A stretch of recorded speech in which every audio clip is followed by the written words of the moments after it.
Good morning बच्चों। अभी तक हम पाठ 2 पढ़ रहे हैं इतिहास का।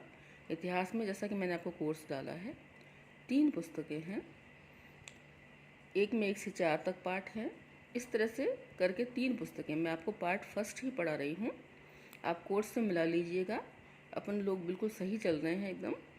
और मैं आज आपको नगरीय जनसंख्या यानी कि नगर और व्यापार में सेकंड टॉपिक पढ़ा रही हूँ, नगरीय जनसंख्या। कल यहाँ तक के हम लोगों ने नोट्स कर लिए थे, आज मैं आगे का पढ़ाऊँगी और फिर इसके नोट्स भी दूंगी आपको, और आपको वो कॉपी में करने होंगे। बेटा मैं बार बार कह रही हूँ, जैसे ही स्कूल खुलेंगे हमारे पास बहुत सारा काम होगा। जिन बच्चों ने काम नहीं किया होगा उनको बहुत सारा काम करना पड़ेगा, क्योंकि फिर हम बाद में फ़ोटोकॉपीज़ कराते रहें, बाद में अपना पैसा वेस्ट करते रहें, बाद में एक दूसरे से पूछते रहें कोई कॉपी ना दे। बेहतर तो यही है कि हम साथ साथ काम करते चलें। जो नए एडमिशन वाले बच्चे हैं, अगर किसी को कोई प्रॉब्लम है तो मुझे मेरे पर्सनल नंबर पर लिखकर पूछ सकते हैं, मुझसे पर्सनल नंबर पर लिखकर काम मंगवा सकते हैं। जहाँ तक कोशिश होगी, मैं जितना भी पुराना काम है कोशिश होगी कि मैं वो भेजूँ। संभ्रांत वर्ग और शिल्पकार। संभ्रांत यानी पैसे वाला वर्ग, और शिल्पकार जैसे कि मिट्टी से खिलौने बनाने वाले, मूर्तियाँ बनाने वाले, लकड़ी का सामान बनाने वाले, जो सुनार होते हैं वो भी एक तरह के शिल्पकार ही हैं। और इसके अलावा शिल्पी होते हैं जो कि मकान वगैरह, जैसे आपने देखा होगा आजकल मकान बनते हैं तो तरह तरह के डिज़ाइनर मकान बनाए जाते हैं। उसी तरह से उस समय भी मेहराबें, छतें, मोड़दार छज्जे, इस तरह के जो होते हैं, जो बनाने का काम में जो महारत जिनको हासिल होती है, उन्हें शिल्पी या शिल्पकार कहते हैं।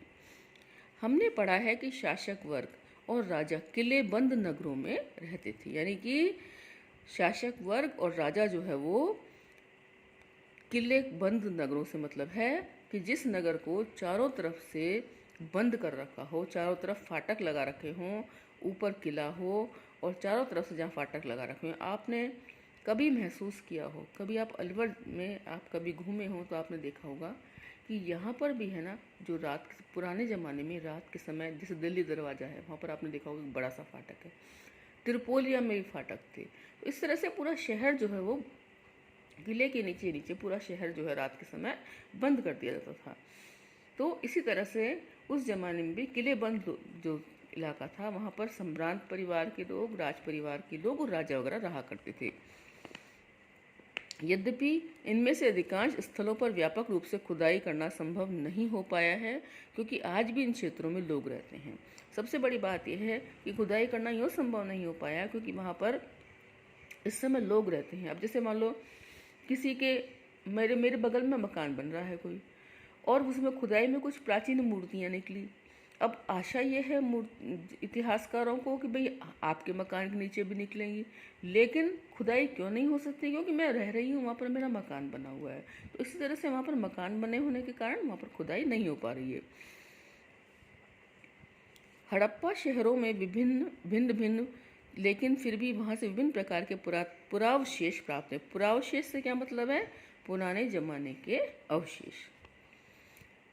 इनमें उत्कृष्ट श्रेणी की मिट्टी के कटोरे और थालियाँ मिली हैं, यानी मिट्टी से बने हुए कटोरे और थालियाँ जिनको कि पकाकर तैयार किया जाता है। जैसे आपने देखा होगा कुम्हार जो है वो कच्ची मिट्टी से पहले घड़ा बनाता है, उसके बाद उसको हाव बोलते हैं, उसमें आग में पकाता है, जिससे कि चमकदार कलई चढ़ी है। कलई मतलब पॉलिश।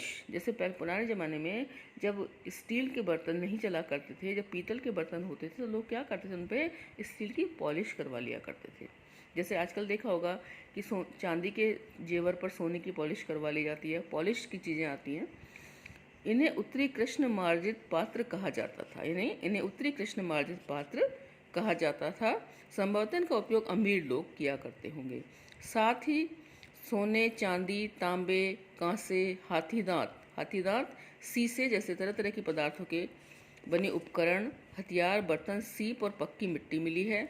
द्वितीय शताब्दी ईस्वी तक आते आते कई नगरों में छोटे दानात्मक अभिलेख मिले हैं। इसमें दाता के नाम के साथ साथ प्राय उसका व्यवसाय का भी उल्लेख होता है, यानी जो दान करने वाला व्यक्ति है उसके साथ उसके व्यवसाय का उल्लेख भी किया गया है। नगरों में रहने वाले धोबी, बुनकर यानी जो कपड़ा वगैरह बुनते हैं, लिपिक यानी जो लेखन का कार्य करते थे। आजकल ये बाबूजी को कहते हैं, जो ऑफिस में लेखन का कार्य करते हैं, जो प्रशासन संबंधी कार्य करते हैं।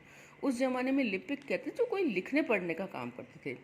बढ़ई, खाती आप जानते ही हैं, कुम्हार बर्तन बनाने वाला, स्वर्णकार सुनार जो होता है, लोहकार यानी लोहे से सामान बनाने वाला, अधिकारी यानी कि जो राज्य कर्मचारी, एक तरह से राजा के जो अधिकारी होते थे, धार्मिक गुरु यानी धर्म गुरु जो राजा को पूजा पाठ वगैरह कराते थे और भी अन्य सम्राट परिवार के लोगों को पूजा पाठ कराते थे, साधारण लोगों को पूजा पाठ कराया करते थे। व्यापारी और राजाओं के बारे में विवरण लिखे होते हैं।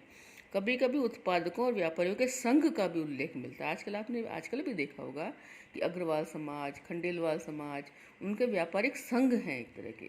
एक तो समाज होता है, एक व्यापारिक संघ भी होता है, जैसे बजरा बाजार समिति, मालाखेड़ा बाजार समिति, इस तरह से। तो ये संघ बने हुए होते थे जिन्हें श्रेणी कहा गया है।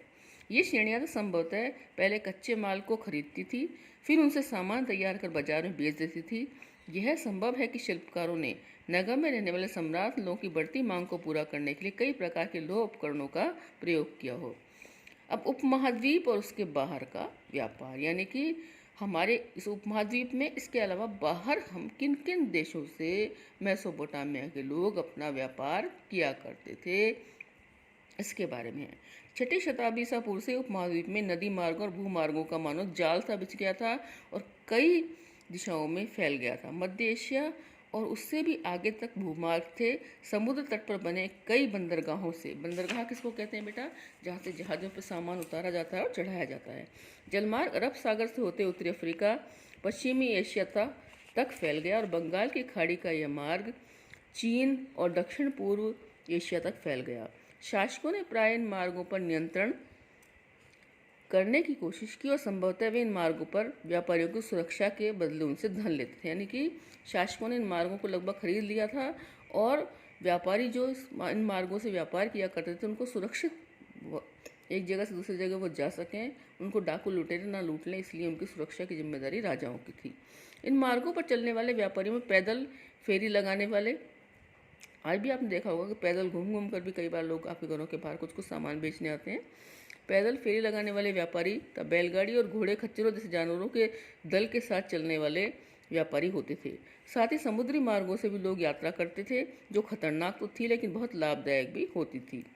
तमिल ग्रंथ में मत्स्थुवन और प्राकृत में सत्तवाहा और सेट्टी के नाम से सफल व्यापारी बड़े धनी हो जाते थे। नमक, अनाज, कपड़ा, धातु और उनसे निर्मित उत्पाद, पत्थर, लकड़ी, जड़ी बूटी जैसे अनेक प्रकार के सामान एक स्थान से दूसरे स्थान तक पहुंचाए जाते थे। रोमन साम्राज्य से काली मिर्च जैसे मसालों तक कपड़ों में जड़ी बूटियों की भारी मांग थी। इन सभी वस्तुओं को अरब सागर के रास्ते भूमध्य क्षेत्र तक पहुंचाया जाता था। इन चीज़ों की वहाँ डिमांड थी, जहाँ पर उनको वहाँ पर पहुंचाया जाता था। अभी आज इतना ही पढ़ाऊँगी, इतने के नोट्स भेजूँगी क्योंकि थोड़ा थोड़ा करके चल रहे हैं। कल ये लेसन जो है वो आपका कंप्लीट हो जाएगा।